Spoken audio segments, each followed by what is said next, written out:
go back to an area where you speak of the ill-advised use, at least that's what my inference from the article, removing 4 of 9 senators before their terms were completed. You seem to have a problem with that. Well, the problem I had with that is if you're going to break, I don't consider myself precedent bound. If there is a good reason to break this precedent, then break with it. But we were never given any reason. I mean, we put out a big press release explaining what your conception of your powers as of assent. We were never given any reason other than we were told, oh, well, it wasn't a financial expert, but that was wrong because there was one. I think Senator Ramkalawan was in the Senate at the time. So other than being told that there were certain expertises lacking, which they were not, we were not given any reason for the removal of these people, and that smacks of arbitrariness.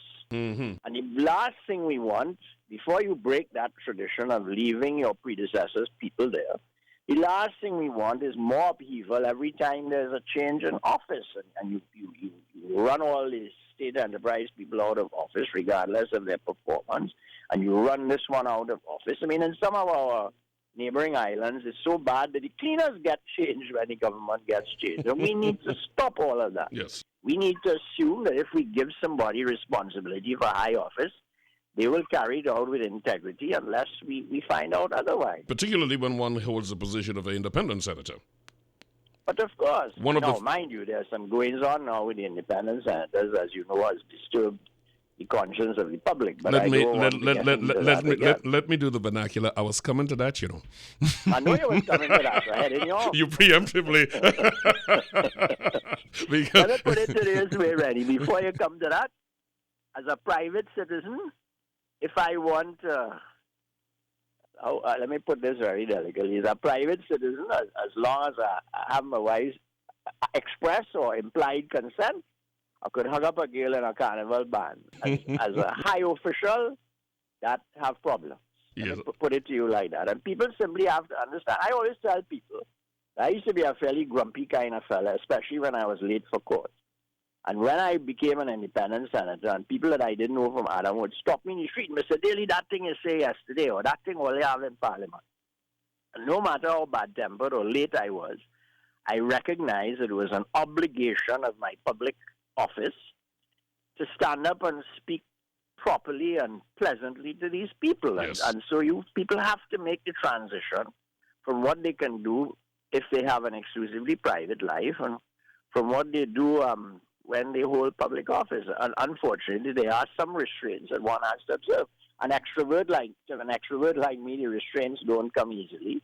On the one or two occasions that I might have done the wrong thing, I apologize or more or less instantly. You made the point about the oligarchy. There is a certain degree of adjustments that they clearly have to make, but that yes, is they can't just believe that because they get a priority bus route pass, they can just mow down everybody in the car. And that's a problem we have in these islands. We don't observe restraint. We become antisocial very easily.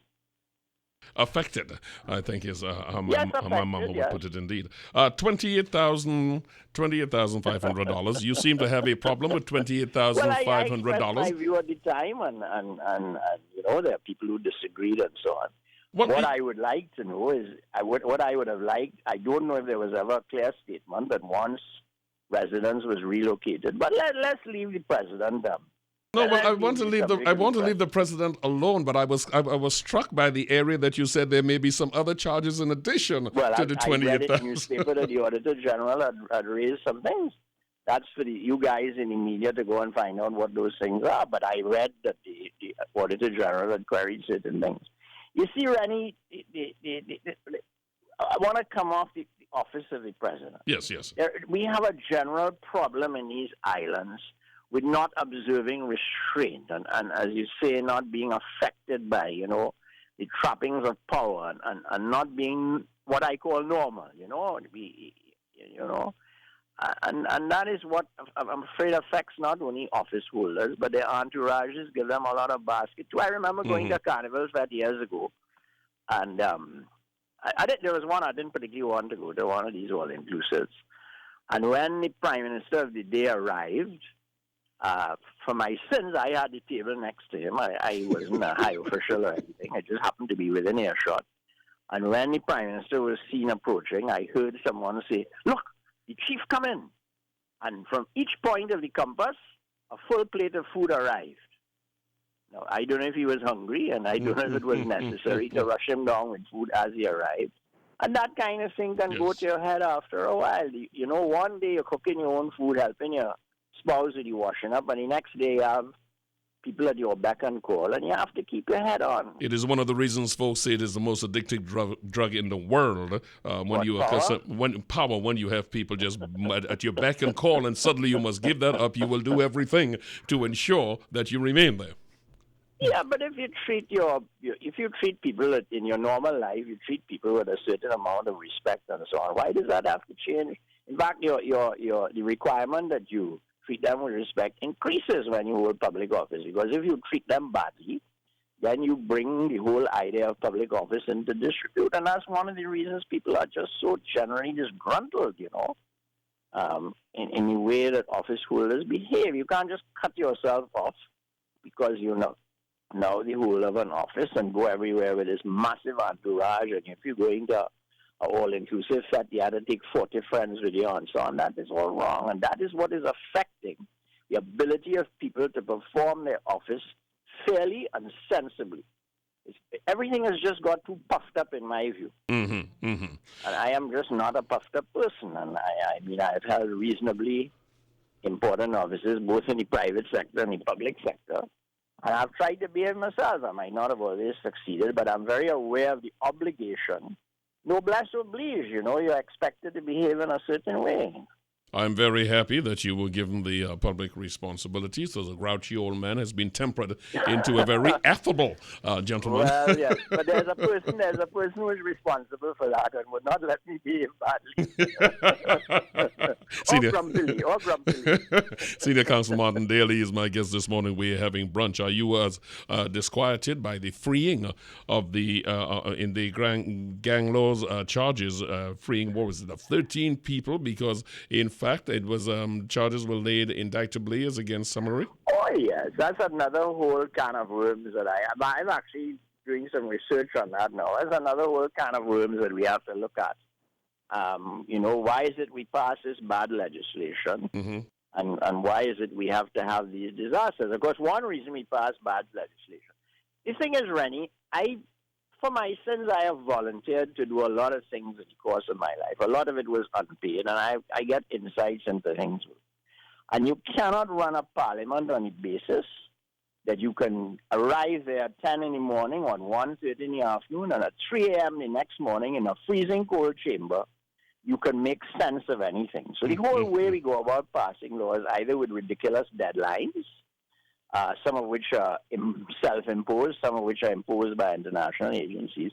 You can't make good law under those conditions. You simply can't. The noise you hear on top of your window is big stones being thrown by Mr. Daly.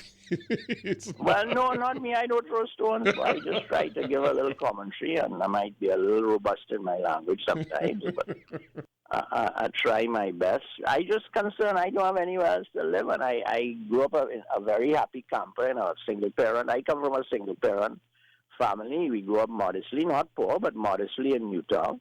And I just want this place to stay nice. Yeah, indeed. There's some aspects of it that are very unnice, because everybody, to use my deceased mother's favorite expression, is just too puffed up. Well, you see, there's a reason why I went there. I went there for two reasons. One is that I know there is great disquiet in your part as to the gang legislation, and I know there must be, at least I will inquire of you now, equal disquiet on the issue of the gun laws, in the sense of how long one can be kept without going before a magistrate.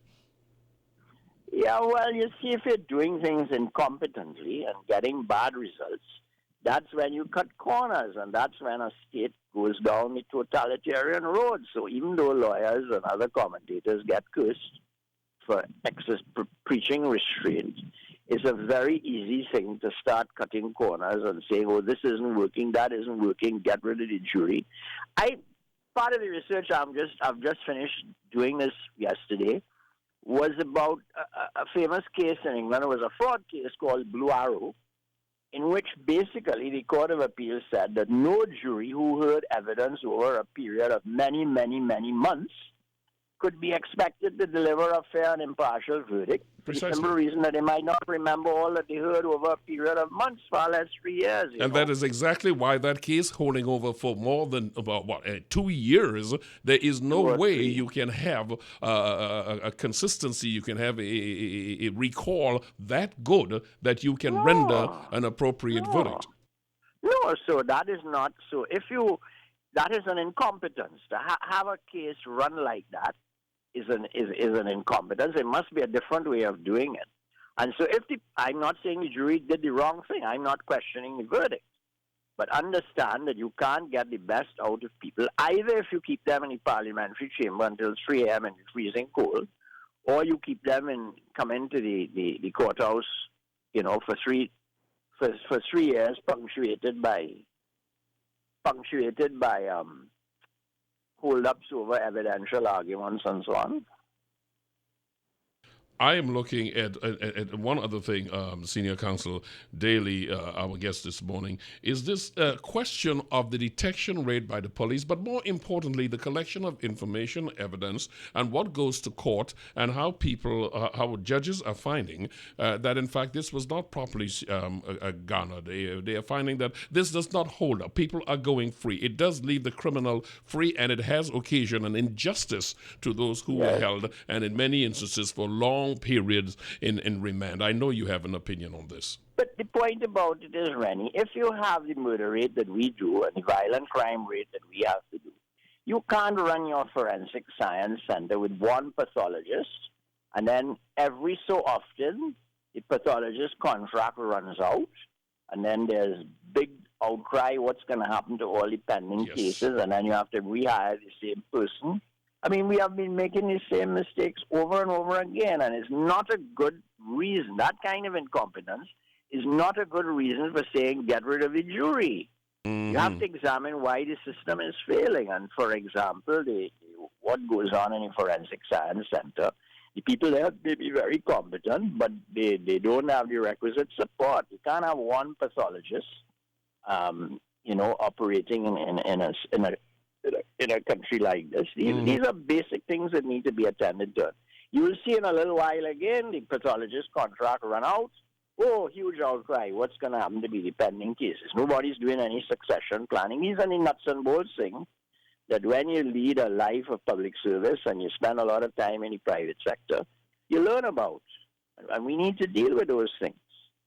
It is a very sad situation because we have to do something about the justice system because, as you said, if the incompetence is covered up by just passing more restrictive and questionable legislation, then we are all going to be going down that precipice, as it were. Absolutely right. That's absolutely right. So as long as I can manage it, I'll stay miserable in the Trinidad sense because I want this place to stay nice. I mean, I went to a superb show at the Central Bank last night, which reminded me of the huge talents of that we have available in Trinidad, which we are not putting in the mainstream.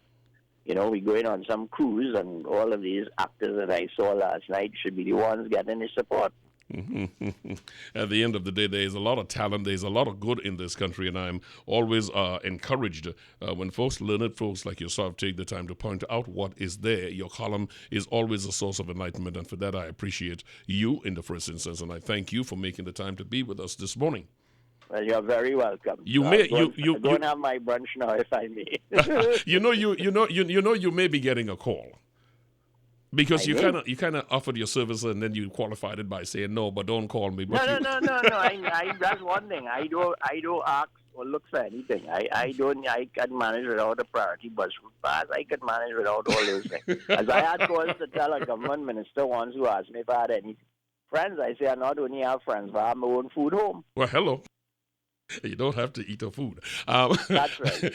Just to be in the synopsis, just to be clear that our listeners are with us, those who may have joined the conversation in between and heard the voice of Senior Counsel Martin Daly, the President's press release and the information that we gather from that he has the right to not assent to legislation. You were saying constitutionally that is not so. Yes, and you can let your listeners know that every week my columns appear after midday, around midday, 1 o'clock. My columns appear on Wired 868. Free of charge.